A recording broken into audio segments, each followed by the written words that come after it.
Hi, everybody. Oh, lovely to see you here and welcome to this ABU Leadership Talk. I am delighted to have Julia Black with us today. Welcome, Julia. Fantastic to have you. Thank you for coming today. So Julia is the creator of Lights on Learning, which is a philosophy and a practical approach to education that connects us mentally, emotionally, and physically to learning. So ever since Julia won the NCPTA Gold Star Award for changing the life of the school in 2010, yes, brilliant, she has been passionate about helping parents become inspiring leaders of their families so their children can achieve extraordinary outcomes regardless of how their brains are wired. So important. So Julia believes a child's disengagement is not a problem at all, and that in fact it offers the biggest opportunity to get children re-engaging back in education. So, Julia, I know you've got some slides to share, so I will hand over to you and looking forward to hearing your talk. Yeah, thank you very much. And good to see some familiar faces here and some new faces as well, which is really good. So thanks for that introduction, Lucy, and for having me on. Really excited. This is a brand new training today. Well, it's not really a training, it's an interaction, a co-creation. So I really like to make these interactive so I can know who I've got in the room. So please do, as Lucy suggested, please do put in whether you're here as a parent, as an educator, whether you're interested in human potential, or whether you're here for yourself, just so that I can kind of make this relevant. Because the thing is, what I'm going to share with you today is relevant for us, whether we are 4 years old or, you know, as old as we're going to get. Let's put it that As way. old as me, maybe. Exactly. Because Lights on Learning has no age limits. It's absolutely here for everybody. So let's see, we've got Rachel here. So Rachel's one of my Lights on families. She's been learning with me. So there she is. So she'll be able to put some comments in the chat. Home Ed Mum, she's been working together with me for the past 2.5 years. We've got Joe here as part of the Lights on team. Tony, you're here as a parent. Fanny, yes, Fanny here. Thank you for coming along to support and interested in hearing new ways of learning. Amazing. I know you're a mentor to young people as well. And Claire, hi Claire. I've been lucky to be on Claire's podcast that she's run. So she's a parent and you work with groups of children too. Fantastic. Amazing. So David, you're interested in the meaningful, purposeful education, which Lights on Learning definitely is, and really glad that you could make it. Thank you. Nice to meet you. I know we only just connected, so it's good to have you here.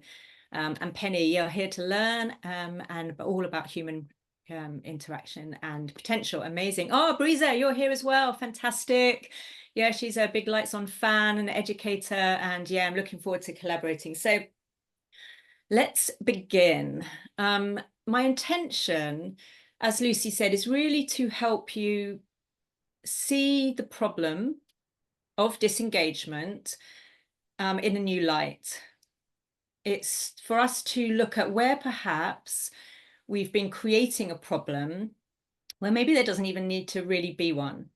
So I want you to walk away. I'm going to start by presenting what we think the problem is, the narrative that we've got going on at the moment about what the problem is. But I want to shift. I want to shift our thinking over the course of our time together so that we can feel hopeful, inspired, optimistic, and actually so we can just look at disengagement as the biggest opportunity we're ever likely to get to switch on the potential of our children, ourselves, and really move humanity onto a totally new direction, one where our future is an exciting future that we can really tune into. So I'm going to start by sharing my slides, which is always a bit of a vulnerable moment, just in case something else comes up. But there we go. I'm hoping you're seeing that. We've got a kid in a cardboard box sticking her feet out, which is absolutely illustrative of Lights on Learning. So what's the problem as we currently see it? So I'm just going to click on my slides. Well, according to the World Bank, UNICEF and UNESCO, we've got a global learning crisis going on, okay? We've got only a third of 10-year-olds around the world can read a simple text. So global narrative is we've got a crisis going on. According to NHS statistics and all the other mental health statistics that are out there, we've also got a mental health crisis going on, where 1 in 5 children and young people, according to NHS in 2023, aged between 8 and 25, have had a probable mental disorder. Okay, so we've got global learning crisis and we've got a mental health crisis. According to the Yale researchers from the Child Study Centre and Centre for Emotional Intelligence, they surveyed 21,678 high school students, and they found that 75% of them felt tired, bored, stressed by their education. So we've also got kind of like, an apathy, a disengagement problem going on. Okay, so I know this is looking bleak. It doesn't feel like this is what Lights on Learning is all about, but it's a starting point to see how we're talking about this conversation and the traps that we're falling into. According to my own research that I did back in 2017, where I asked 84 13-year-olds if they were mainly lights on or lights off in school, 48% of them said that they were lights off. Okay, so really, I'm going to stop my share now. From that, how do we feel? When we kind of look at, okay, this is the problem that we've got to solve as parents. Maybe one of your kids is the one who's disengaged, or we've got to solve as educators. Maybe you've got 30 kids, who you're responsible for, or 200 children, depending on what class, if you're in secondary school or primary school, or maybe you're a mental health professional or a policymaker. How does it make you feel when we really think about the problem of what's going on through that lens? Let me know. Put in the chat what you feel. But certainly for me, when I think about that, I think of kids being totally disconnected, unplugged. It feels really heavy. It feels like, okay, the scale of this problem is huge. And where do we even begin? Okay, yeah, Joe, like depressed, right? It's like, oh my goodness, like 1 in 5 children, 7.5 out of 10 children tired, stressed, or bored. Yeah. Claire, you're saying you feel sad. Yeah, that children are feeling in such a way. Absolutely. Sad. And as someone who works with children, Claire, what does that make you feel about those children that maybe come to you, in that state? Breezy, you're saying you feel hopeful. Amazing. If you can join a team and not do this alone, because classes you're doing, service learning library, supporting English language learners. Okay, so you're feeling hopeful. Rachel, you feel quite annoyed that we're settling for this. Yeah, absolutely. I feel annoyed too, which is why we're not going to settle for this. Absolutely. So let me share my screen again. Because when we think about it like this, the scale of the problem feels sort of really huge, right? Feels really, really big. I'm going to share one more before I then move into one more stat. Let's move. When I began my work, which was when I first opened up my Creative Learning Centre back in 2013, I came across this report called Education to Employment that McKinsey had done. So that was over 11 years ago. And it was part of that, they did research in 9 countries around the world. And their conclusions, one of the stats they found was that 50% of young people feel, I've put less than 50 feel prepared for work, right? So which means half of them are feeling, I do not have the skills, I don't know what I'm good at, and probably not feeling very engaged about going into the workplace. But the thing that struck me back then, which I kind of held on to, and the entrepreneurial spirit in me came out and said, okay, there has to be a better way.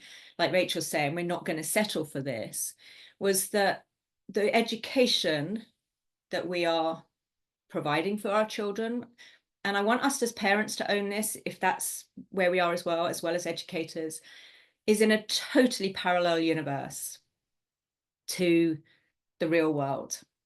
Right? They're not even speaking the same language. That was 11 years ago, before AI absolutely landed in our world. So that gap, just going to stop my screen now, has opened up like even more so now. It's so important that our children know what they're good at, have what I call a collaborative advantage, but more importantly, they are learning the skills they need, very much staying in that real world, okay?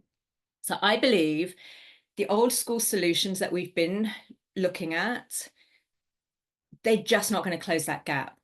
We actually need to quantum leap into a totally different way of looking at this problem, okay? And this is where it becomes a biggest opportunity. So I want you to invite you to step into the world that I see. And now this is where we're going to change that. I see a world where all children love learning. Because children who love learning, they change the world. They make the world a brighter place to be. And for us to get there, what's exciting is we as adults also need to step in to loving learning, because then we also change the world and make the world a nicer place to be. So who here is going to step into that reality with me? Because as I say, my intention is to show you, right. So David, you're going, yes, I'm there with you. Absolutely you are. Meaningful, purposeful education. I know that's your bag, right? Fanny, you're yes. Boozy, you're like, yes, learning the skills they actually need. They want, they're hungry for. We're talking about curiosity. Yeah, Claire, you're saying absolutely with me. Amazing, amazing. All right. So I'm going to introduce you to someone now. Let me get my screen back on. Some of you who've been following me for a while will have met him before. But this is Ollie. This is Ollie, 13 years old. This was back in 2016 when I had my centre on a school site. So between 2016 to the academic year 2016 to 2017, I had a creative learning centre on the site. And my creative learning centre was where children could come in and do anything they wanted. Okay, whatever their natural born talent was, they could do. Whatever their superpower was, we immersed them in learning how to harness it. Okay. But Ollie, when I met him, age 13, said the person I want to be has never made it into school, right? He had roughly 10,000 hours, convenient for those of you who are, who still think that might be the hours to become really great at something. Roughly 10,000 hours of education and special educational needs since year 2, right? And he was now in year 9. And he was still feeling a failure. And this is why I feel so important that we change the narrative of us talking about disengagement. Because the whole time we say the education system is broken, it's because we're looking at the wrong problem, all right? So this is how he feels. And you tell me, put in the chat, how does it feel? 10,000 hours, feeling a failure, feeling rubbish, feeling your brain doesn't work. Put in the chat how you would feel if this was you. Maybe it was you at school, yeah? But these are his words. When it's 5 days a week and it's 6 hours a day, right? And I'm going to add on to that, what is it, 39 weeks of the year that our kids are in school for 14 years? It's a waste of time, says Ollie. It destroys my confidence. It makes me feel like I don't matter. And it's not ideal for anyone. So this is a 13-year-old boy who knows, right, this is not working for him. But we knew that back in year 2, because we tried to solve it with special educational needs and diagnosis and, helping Ollie fix what was wrong with him. And his mum said to me, everyone looked at what was wrong with Ollie. You came along and you looked at what he was good at. And I truly believe everyone has something that they are naturally good at, that if we invest the time, energy, money, and resources, they can become great at it over time. How long do you think it took me to find out what Ollie was good at? Put in the comments. Some of you might know. Put in the comments, how long do you think it took me to find out what Ollie was naturally good at? Because you're all spot on, right? Disengaged, right? And demotivated. Yeah, it didn't take any time at all. Fanny saying a week. Claire saying less than 10 minutes. Yeah, 2 hours, David saying. It took me less than a few minutes. It took me less than a few minutes for me to see the door into Ollie's greatness. So let's weigh that up. Yeah, less than 10,000 hours. Exactly, Sarah. Less than 3 minutes using one of my tools, the learning carousel. And I saw immediately what we call the switch, or I call the switch, the lights on power switch, was the way to Ollie's greatness was through digital wizardry. I had a learning carousel set up, and he came and played with the animation station that I had. And in that moment, he created what, a 30-second animation? I knew. Okay, game on. I know. So if we think about Ollie, let's now look at him being lights off, which is what he was. What does it mean to all of you, what it means to be lights off? Let's put in the chat, what does it mean to be lights off? Because this is where I want to sort of shift our attention. When we think about kids being disengaged, we think it's a problem, right? We start looking at their behavior, we start putting in behavioral management, we start like having detention, we start having like, oh, what's wrong with them, and formal assessments. Why can't they just engage? But what do we think about when we think about them being lights off? Yeah. Oh, I love that, Brisa. One child I spoke to, a 9-year-old, when I asked him what did it feel like to be lights off and not wanting to go to school every single day. Exactly that, dead inside, right? Flat and hopeless, Joe is saying. Claire, misunderstood. Yeah, Fanny, dead inside, exactly. And I think, Fanny, I saw that you said earlier, like this was you in school. Yeah. What you were good at was not going to get you anywhere. Breezer, you're saying the same, right? Michaela, you're saying, yeah, not good enough. What's the point in even trying? Yeah, Sarah, in detention, right? Always upsetting the class. And of course, that behavior is the only natural response, actually, that is healthy when we feel dead inside and hopeless and flat and that we're not good enough. I would much rather a kid kicked the chairs over than internalized it and began self-harming, that sat there quietly and got the grades. Because it isn't just the kids who are struggling academically, like Ollie, who feel this way. I'm a parent of 2 high achievers, and my journey began, wow, what was my daughter's 21, so when she was 4 years old, right? Where she could already read when she went into school, and she became one of those statistics that the Yale researchers found, bored. What's the point, Mum? Sitting on the carpet going, right? And the way, a vision I want you to have in your minds now is at 4 years old, just like Fanny was told, you know, Fanny, that thing you love to do more than anything, that, oh my goodness, would set your potential on fire and unleash you in just so many creative ways. Can you just hang that up in the cloakroom, please? Because for the next 14 years, it's not coming into the classroom. Now sit down on the carpet and be quiet and pay attention to what you need to learn. Well, I'm going to stick my fingers up at that. Anyone who's got their cameras on, feel free to do the same. But I really do, because in this day and age now, where AI knows how to learn, and they've learned it from HI, human intelligence, right? Deep learning model, we absolutely have to say no, enough. Okay. So when we think about our children as purposeless, David, or dead inside, Fanny, or hopeless, Rachel, what do we now feel towards them? Do we now stand in judgment of them and want to penalize them for that naughty behavior? Or is there another solution? And when we take a child like Ollie, what would be the one question when we realize that this child is lights off because they've told us, because children will tell us if we ask them? What's the one question that we could ask ourselves and of Ollie, or you as younger children, or your children, or any child we might be working with, that would absolutely be the only question that we could ask? Yeah. Yeah.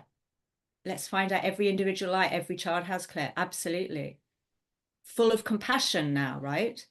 This isn't a problem to solve. This is a whole new way of thinking. What is that internal light? What's the thing that would enable me within a space of, let's give it a minute rather than a few seconds, because obviously I didn't have it, but it was my superpower is seeing the brilliance in people really, really fast. But let's say that's not your superpower. I'm going to give you 1 minute to find that thing, right, that switches on a child's lights. But that one question, what is it that will switch a child from lights off to lights on, is all we really, really need to ask when a child is presenting as disengaged. Okay, so I'm going to share my screen again. Let's see where it's going to take us. Let's have a look. Because being lights on, right, is about all of these emotions. Being lights on refers to us when we have unleashed our creative energy, when we are tuning in to our limitless potential, when we are harnessing the power of emotions such as wonder, joy. We are believing that we are awesome. We are tuning in, tapping into our brilliance. We're shining with radiance. We're energized. We're vibrant. So I really want us to think now. The human spirit, I believe, from everything that I've been doing and been obsessive about human potential, as Lucy said, I believe we have creative energy that we come here to express in some shape or form. And from working with thousands of children who came through my center and over 15 schools, and since 2018, since I've been doing my online programs, hundreds and hundreds of parents, I saw patterns and commonalities. And that's why I called them the switch. We have the digital wizards, the writers, the performers, the athletes, we have the communicators, the scientists, the mathematicians, you name it. It's not an exhaustive list. We can make up our own. We can declare. In fact, Rachel, if you don't mind me sharing, on a one-to-one call, we identified that Rachel was a magical storyteller using music, art, and writing to convey her message. Yeah. So clearly, if it's actually the problem that we face is that the old paradigm is making children feel they don't matter, which we know is a fast track to feeling lights on, off, I mean, right? Then the only question we want to ask is, okay, well, what will switch your lights on as quickly as possible? Then we bring in this new metric. And what this does, lights on, lights off, is it stops us making the old school mistakes of seeing a problem where there isn't a problem, right? And you might be thinking, okay, some of you might be thinking, maybe not on this call, but maybe other people out there, okay, but this is really naive, right? Life isn't like that. Life isn't about being lights on all the time. And 11 years ago, I was naive. I opened up my Creative Learning Center and I said, in 5 years, I'm going to disrupt education as we know it. It's taken me 11 years, but I believe I've got all the answers now, right? We can do this. We can definitely do this. And the beautiful thing about Lights on Learning is its lights off moments, our state of being. So it refers to what we're thinking and what we're feeling at any given moment, which makes us, determines the choices we make, the action that we take, and obviously then the outcomes we get. When Ollie was lights off for those 10,000 hours in school, he didn't raise his hand in class. He didn't hand his homework in because he couldn't face getting it back with validation that he was stupid. He didn't look anybody in the eye. But when we switched his lights back on, when we gave him affirmation, in his words, finally something that I can be proud of, to put my name to, he knocked on the head teacher's door and said, can I be the school photographer at the school events? She now says, oh my goodness, Ollie is raising his hand. He's engaged in the lessons. He will look me, he'll stop me in the corridor and he'll talk to me, right? Because Ollie now knew he mattered. And the school now had something that they could engage with Ollie. Ollie had become like, he's a photographer, of course. Why didn't we see it before, right? That year, in less than an academic year, because I don't know when I think it was either a spring report or an early summer report, okay? But let's say it was less than 9 months. Ollie had his best school report ever. And that was just 2 hours a week that we were working with him. but the ripple effect of empowering our children to become lights on so that they will learn how to use lights off as that messenger knocking on the door to signal there's a growth opportunity is transformational. Okay. And we're living in an age at the moment of the creator economy, a creative and collaborative economy. We're not in the information age anymore. If we're still preparing our children to compete on an information like knowledge base, well, good luck with that. AI is set to be smarter, 1 billion times smarter. It's been quoted by Mo Gawdat than the smartest human being, right? We only need to play the game with ChatGPT and ask it to write an essay and see how quickly it does it. Okay, so we don't want to compete on knowledge. Our collaborative advantage as human beings is the fact that we have a heart, right? We have a heart, and this is all about bringing it. It's nothing new. I've just been pulling together the wisdom that has been here for centuries. But these are the 3 components I want you to take away. Is your child engaging them? Are your students engaging them? Are you living your life with these 3 elements aligned and harmonized and lighting up your inner light, right? That Claire talked about earlier. Your heart set, your mindset, and your skill set. And if we think about we're just doing knowledge-based traditional learning, sitting kids down to do the you know, whatever it is, don't even know my phonics. We're just dealing with the heart, mind, I mean, okay? But think of those 4-year-olds who are walking in there, the explorers, the adventurers, the scientists, the mathematicians, the innovators, the inventors, oh my goodness, right? The musicians, the artists. No, you're not hanging that outside on the cloakroom. We're bringing that into the classroom. Every school could, every home could, every Monday morning and every Friday afternoon, they could be doing the learning carousel. They could be using their children's switches to absolutely light them up. And what's going to happen on a Monday morning and a Friday afternoon? Monday morning, the kids are up before the parents wanting to get to school. I know, because that's what happened on the day kids from school came to my after school club. Why is it every Thursday they're up and ready to go to school, but every other day I have to literally drag them and nag them? Okay, and what's going to happen on a Friday afternoon with Lights on Learning? They're not going to want to leave. So this is the magic. So our heart set, mindset, and skill set. Now here's the beauty of this and the magic where it really happens. Our heart, I believe we come here with something on our heart that we want to express. We might not know what that is, but it's a compass. It's a navigational element of us that guides us. Okay, and that's why I call it the switch. It's where our dreams and our desires sit.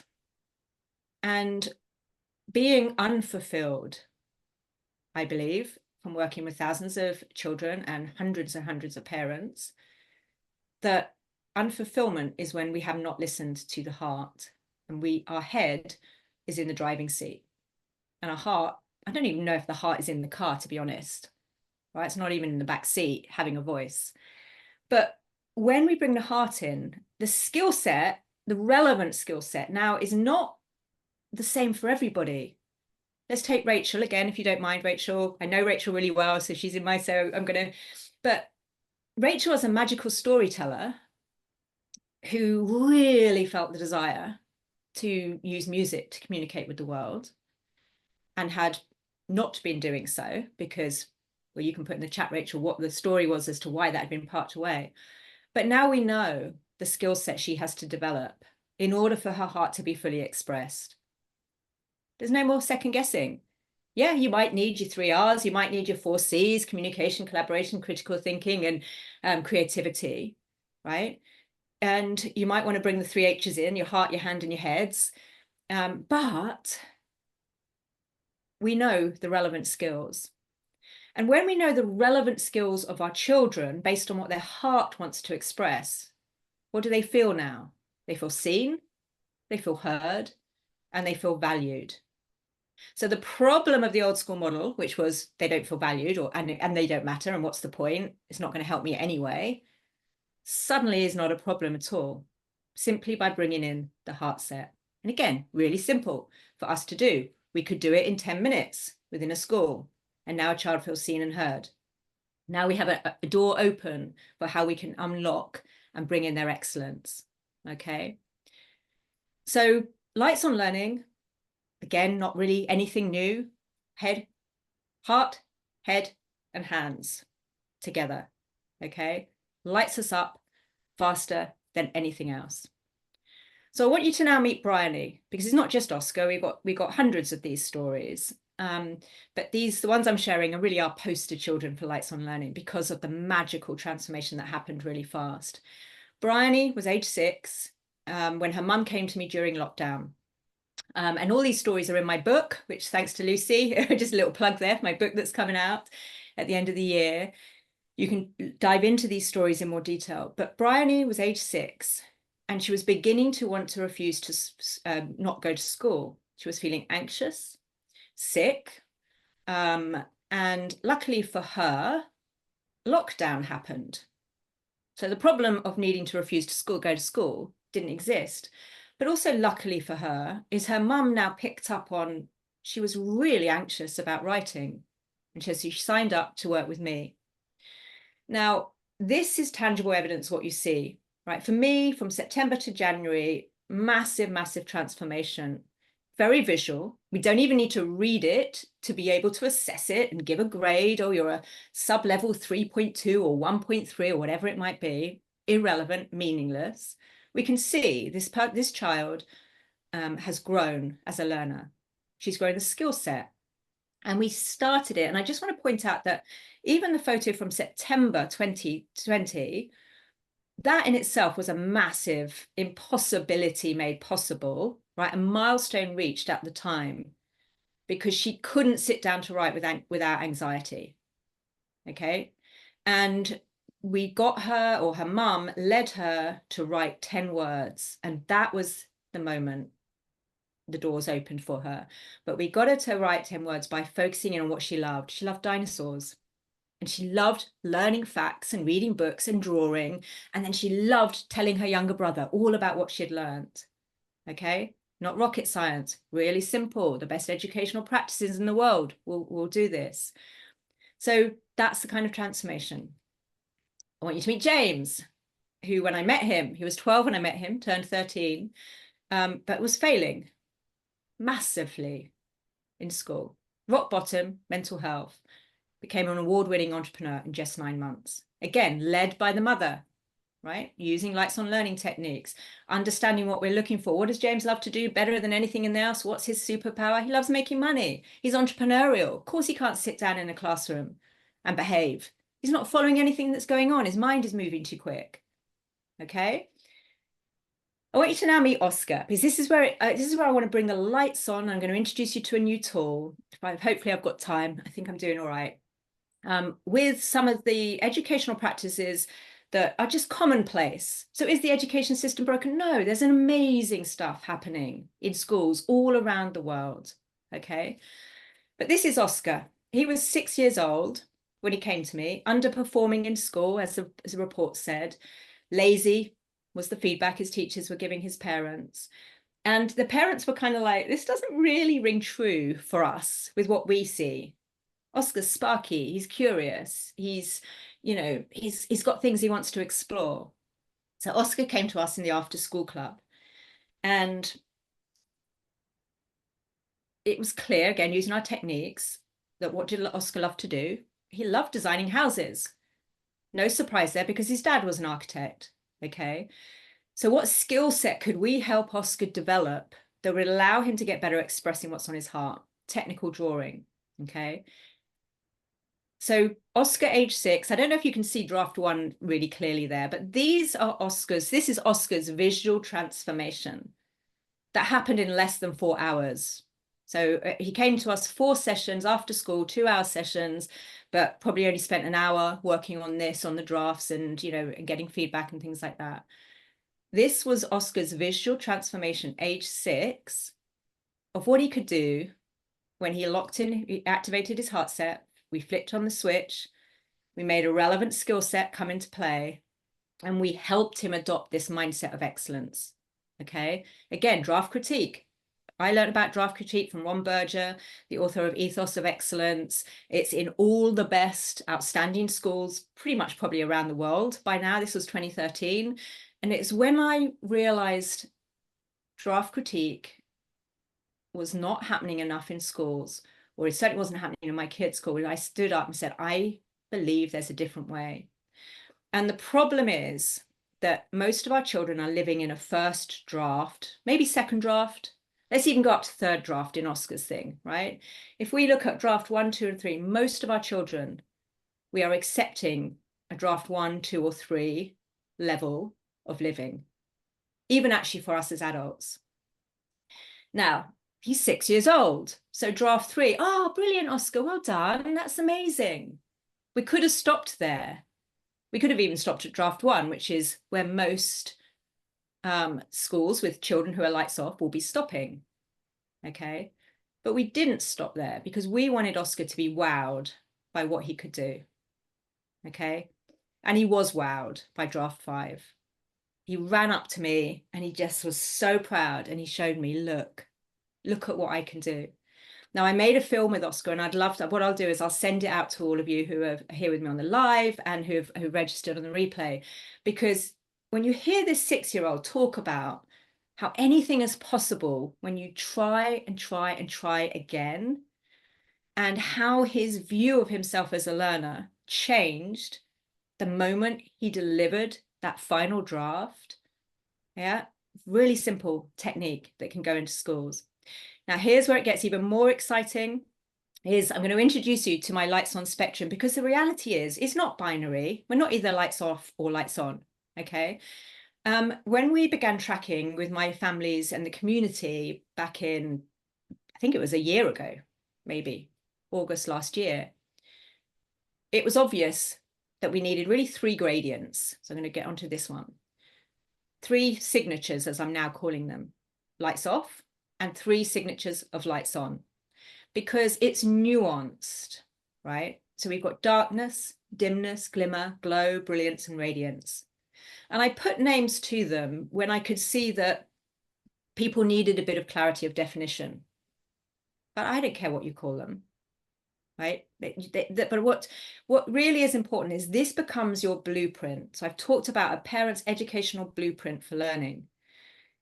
Each signature here, darkness through to radiance, is characterized by thought patterns and emotional patterns, okay? And when you know what your darkness is, I have spent times in my life in darkness, 2 times in my life where I didn't know whether I would emerge from it, right? And over this past year, I have learned to consciously choose to be in radiance.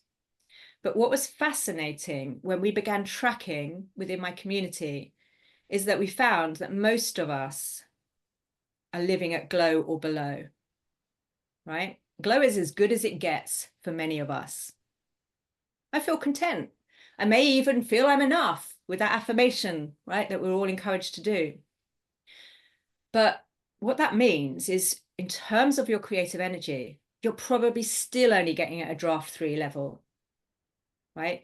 You don't yet know what is possible for you. And when we look at the draft critique or what a child is doing, Bryony, who is anxious, she's going to be in darkness or dimness. She's not going to want to go to school refusal. We don't even need to ask anymore, like, what is wrong with her? Because we know she thinks she's rubbish at writing. So the natural response is to not want to go into the environment that makes her feel stupid. The environment where every morning, right, everybody get your pencils out, we're going to sit down for 10 minutes and write as much as you can. Freeze, flee, or fight, right? We're going to feel an emotional response that is charged with lights off emotions, fear, frustration, anger, disheartenment. We're going to feel all of those. So the behavior to withdraw and not try, or to disrupt and get out as fast as you can, is completely normal, natural, and healthy. That's our biggest signal that a child is in lights off mode. All right, not a problem. What is it you're feeling? I feel rubbish, Ollie told me, like my brain doesn't work. And again, we've got a video with him as well, so I can share that. Like, I'm trying to untangle this big web of information and I'm not getting anywhere. Okay, so I'm going to stop my share. So if we know that, what was equally fascinating by working with the parents and the families who have agreed to track with me is that very few of us also knew or felt comfortable in radiance. We just didn't know. What did it feel like to have joy, to be in joy, to feel peace, to feel at one with the world around us? It's actually a little bit too scary to even go there. Let's retreat back to glow. Yeah. So the power, I guess what I'm hoping that you're going to see, or what you're going to walk away from, and you can tell me in the comments and we can open it up to conversations, is that what excites me, and I hope you're feeling excited, is that big, heavy, depressing global learning crisis, mental health crisis, and all of that, right? And children are disengaged and what to do, and the youth crime rates and self-harm and blah, blah, blah, blah, blah.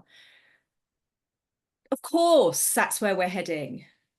When we see it as a problem, when we literally can see this child's behavior is normal and healthy, let's find out what they're thinking. Let's give them this tool so that they can self-declare. Yeah, sitting here day after day, 5 days a week, 6 hours a day, my lights are off. When we ask children this, we can't ignore it because, well, we can ignore it, but now it's a conscious choice, right?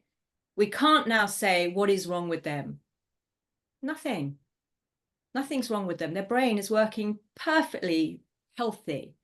It's trying to keep them safe.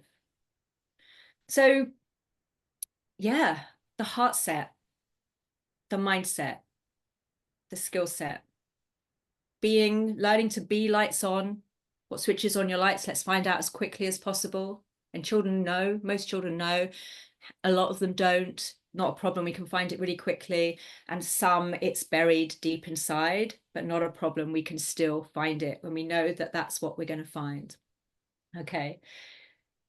So if the real problem that we face is to make our children feel like they matter, to find that thing that's inside them that they're naturally good at, that they can become great at it over time, that is to make them feel seen and heard.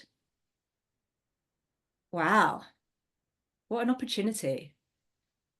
What an opportunity for us as parents to listen, to use some very simple tools, right? Because I've made it really simple because I'm all about simplicity. What if we needed to learn ourselves to just maybe become inspired leaders rather than micromanagers? What if we as educators refuse to follow the narrative? Well, my hands are tied, I have to do it this way. Bullshit, that's not true. I've worked with teachers who are so inspiring that I've did this exercise with a teacher. Let's look at the science curriculum for year 9 then, and let's blow it up and look at how we could do it. Okay, but it does come down to our conscious choice. Are we going to stay in the old school paradigm, or are we going to step into the new one? And I hope my invitation is for you, anyone for whom this is resonated with, is to step into the new paradigm. One where we absolutely, as Claire said at the top of the call, are committed to finding that inner light of every child.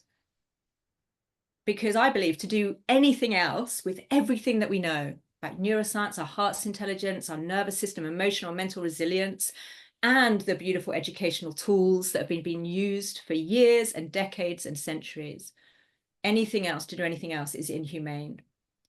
And one teacher said to me, one head teacher, sometimes once you see something, you can't unsee it. And I think that's the scariest part of Lights on Learning, is once you know how simple it can be, it's scary because you now maybe have to change. Amazing. Thank you, everybody. I would love to open it up for comments. As I say, I'm trying to now weave the Lights on Spectrum with the educational tools. So I hope you were able to follow along. I would love to have any questions if you've got some for me. And I just also want to thank all the children and all the parents over the past 11 years. Well, actually, it's 18 years who have trusted in me that there has to be a different way. And are they prepared to be pioneers on that journey with me? Thank you. Oh, thank you, Julia. That was fantastic. So if anybody has a question for Julia, why don't you put your hand up and we can, or just I'll put something in the chat, whatever you prefer to do. It would be lovely to have Fanny, you've got your hand up. And you're muted. Sorry. Thank you. That was fabulous, Julia. And you know, I think I feel just as strongly as you do about all of this. And you know how many songs are "The children are our future." You know, we have to invest in our young people right from the beginning up until whenever it is, to get them interested in life and get them to be able to be resilient and strong yet kind, and be all the whole spectrum of everything that we need them to be in this very complicated and intricate world. But my question to you is, so as you know, I am a mentor for Young Gloucestershire, who and I mentor I think they're sort of generally described troubled teenagers. And it's great just going in on a one-to-one level and being able to fathom what's going on in their world and how to turn their lights on if they're off, etc. But how do we do it on a general scale? Like, for instance, if I was to go to the local school where I was seeing my last mentee, how do we start to introduce it? How do we spread it? How do we spread it? How do we spread it? Amazing. Okay, I am literally about to launch what I'm calling, anyone can give me a better name, a global impact project. So I have a school in Canada, a teacher in Canada who is also a mental health, a master neurocoach, as am I. She's also an amazing educator. And we are going to trial the simplest of interventions in the classroom come September. We're going to make it real world. And those children, the brief really for that classroom is to be active scientists and data collections, data analysts, and present their findings from using these tools. And from them, I've got a meeting in October with the senior exec team of 8 schools in Bristol. I'm going to present the findings from these children, this classroom, to these ones. And that's how I see it happening, Fanny. I see it as just the simplest way I can see it happening is to package up a project that someone can do as a teacher in a classroom, someone could do working with young people, we could do as parents in our homes, to be feeding back. Because I believe once we really shine the light on especially when these are troubled children, oh my goodness, what you can do, let's shine the light on that. So that's, for me, is where I want to go. And I've condensed it down to 6 steps that a teacher's going to do. And they've all got really clear briefs. We're working with some of the families. In fact, Rachel's daughter is going to create a video to deliver the brief to the children. So peer to peer, from classroom to classroom, from teacher to teacher, from child to child, rippling out as fast as we could go. And let's make it a game and see how quickly that could happen. And these 6 steps could be done 10 minutes, right? So there's no excuse. We do not have to disrupt everything, unpick everything. We can create a seismic cultural shift with 10 minutes one day.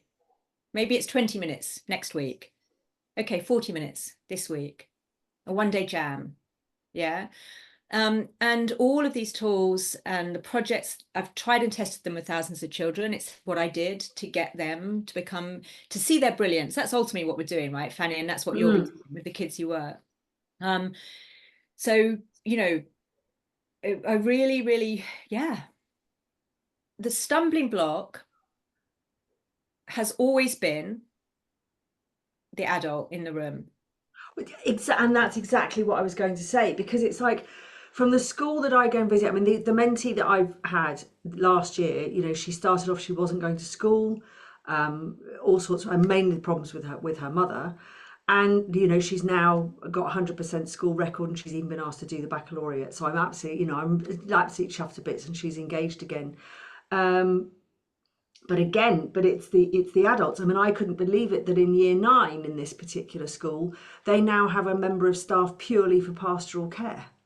That's it. That's all they do, because there's so many troubles with these children that they have to have a whole salary going on it, which then I suppose puts more pressure on the school budget, which then is, you know, like a case of, if somebody can just come in for free, do a little bit, great, I don't have to think about that anymore. But where I tend to call it, where's the heart of Marva Collins? I'm sure you've heard of Marva Collins. You know, where's the heart of Marva Collins, of the teacher that's actually in the classroom, that is genuinely giving that? And it's like, they've got the parents to deal with, they've got the child to deal with, they've got the paperwork to deal with, they've got everything to deal with. So what you're doing, Fanny, what you're doing is you're going back to the old problem, and now it becomes insurmountable, right? Right. If we find one teacher in one school, all we need is one teacher to show the outcomes. You've just seen it. I've just presented 3 examples. Okay, like the transformation is tangible, visible, and real. Yeah, the parents see it, the teachers see it, and the children see it. So something like this, I believe we spread change by finding the people who are ready to implement, and then we can ripple it. So I've also been talking to a school about doing the parent program. Let's find the first 10 parents that are ready to go. Right? Yeah. And then they become what I call the sparkies for the next 10 parents. So it becomes peer transformation.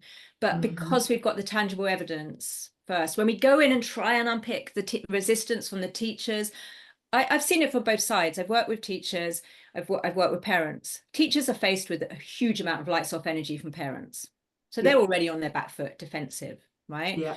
We change the narrative, we show them what their kids can do. Now we've got a different conversation with the parents.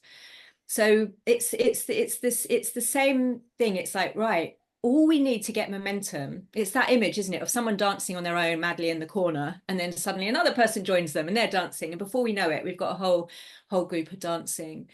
So I'm going to, just mindful of time, I'm going to look at some of the other questions. But yeah, let's talk, Fanny, because we spread it. There's the lights on effect. Okay, I quickly just talk about this, and thanks to the research of Barbara Friedrichsen, which is like, she's one of the scientists on positive emotions. When we are lights on, other people around us also become lights on, right? So we know the science behind it: attunement, entrainment, right? Brain to brain synchrony. This is really what this is all about. Well, really, I mean, the first thing I'm thinking about is trying to get it into young Gloucestershire. Let's talk. Absolutely. Amazing. So Sarah, you're saying, how will this process work for an 11-year-old profoundly dyslexic student? The same way, Sarah. So this is, people often come to me and go, okay, my kid's got neurodiversity. Amazing. Bring it on, right? Yeah. Because the opportunity is there, because the existing structure is not going to work for them. So what's your 11-year-old profoundly dyslexic student really good at? Let's just find that thing, okay? So many children we've worked with have neurodiversity, and often actually it can be harder with the neurotypical children because they can jump the hurdles, and so they think they know the game, but we're changing the rules of the game. I don't care if you can read or not. My dad was severely dyslexic. He didn't read or write until he was 13. He was the naughtiest boy in his school, but he went on to achieve incredible things. He was a maverick. Worked with Charlie, age 16. Oh, you can't help me. I'm the most dyslexic kid in the school. They've tried everything. What is it you want to do, Charlie? Well, I want to be an entrepreneur. I want to have my own fashion label. Okay. He sat down for 2 hours and wrote his business plan, right? More, he said, it's the most I've ever written. So it all works. This is the beauty of Lights on Learning. It doesn't need a tailor or personalized thing. It's, we find out what someone loves to do. We give them chance to immerse themselves in it. They now feel what it feels like to be lights on. We also say lights off, you know, that feeling when you're heading lights off, not a problem. That's really healthy for learning and growth. In fact, we need it for growth. And Joe's here, and Joe said, came up with a great term. If your lights are always off, you can't learn. But if they're always on, you can't grow. Someone whose lights are always on is in their comfort zone. We will extend children out into their lights off emotions, right? And we will also help them learn to feel safe being lights on, because sometimes children who have not got that blueprint going in for them find that scary. Oh, I know we're running out of time. Ages for the tools, techniques, all ages. 4-year-old Laia from Canada said, like being lights on is like having rainbows in my heart. Oh my goodness. Or wonder, curiosity. We already know how she knows how she feels, right? As old as you get, right? We know there's still 100-year-olds doing gymnastics out there. Okay, the blue zones. we know learning never ends. It's a lifetime. So thanks for that question, Michaela. So let's have a look. Yeah, Claire, you're putting a comment in there. Yeah, ripple impact, absolutely, from seen by child, parent, and teacher. Amazing, absolutely. David, you're saying yes, yeah, let's definitely talk. Really glad we connected. I think it was only yesterday or the day before, but thank you so much for coming. I don't know if I've got any time, but anyone who's got a question that I haven't covered.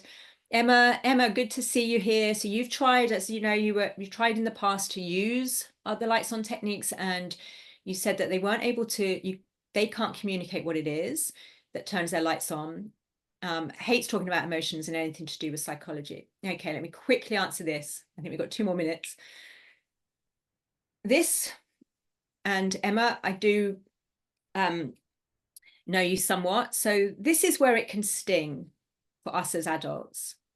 Yeah, this is where we have got to be prepared to hold the highest vision. I want my child to love learning, and I will not stop until I get there.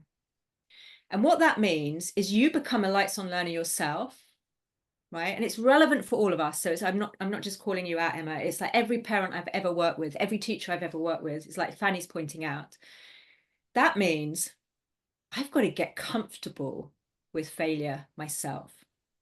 And I've got to look at who I am as a learner. And how do I show up when I try something and it doesn't work? Do I give up and say this didn't work? Old school paradigm. Or do I hold that vision? What could I do differently? How could I ask different questions? How could I sit down like Rachel did and become the magical storyteller in my family, so my children see what it's like to be lights on learning, to be creating, to be harnessing my creative energy, so that I lead myself to achieve something I never thought was possible. Yeah. So this is not about the big mistake I saw very early on when mindset kind of Carol Dweck's mindset teachings came out. And I think she's also said this is the mistake many people they put the poster on the wall and they teach mindset. You don't teach mindset, you walk through it. It's a territory of emotions that you have to learn to navigate. So this is why lights on learning, which I think David is probably really resonating with you and Claire, it's active, hands-on, you are in it. If you're not feeling it, both lights off and lights on, you're not doing it. So I think we're bang on time. I don't want to overrun, but I would love to offer anyone to reach out to me if you've got further questions, and if you want to collaborate in some way. We have an online community for parents that you can come in, and we have a special offer at the moment because it's our 1-year anniversary. But also if you've got a community of kids or schools or county that you really want to talk to me about how we could work on this global impact project together and feed evidence in to the paradigm shift that we need to make, then yes, I would love to hear from you. Julia, thank you so much. That has been an absolutely wonderful presentation. And I think everybody who's been here, and lots of people have been here without their cameras on. We've had over 20 people with you this afternoon. So thank you so much. It's been really inspiring and brilliant. I'll just say, because it's in the chat, but for people on the recording, that you can find Julia's website at www.lightsonuniverse.com.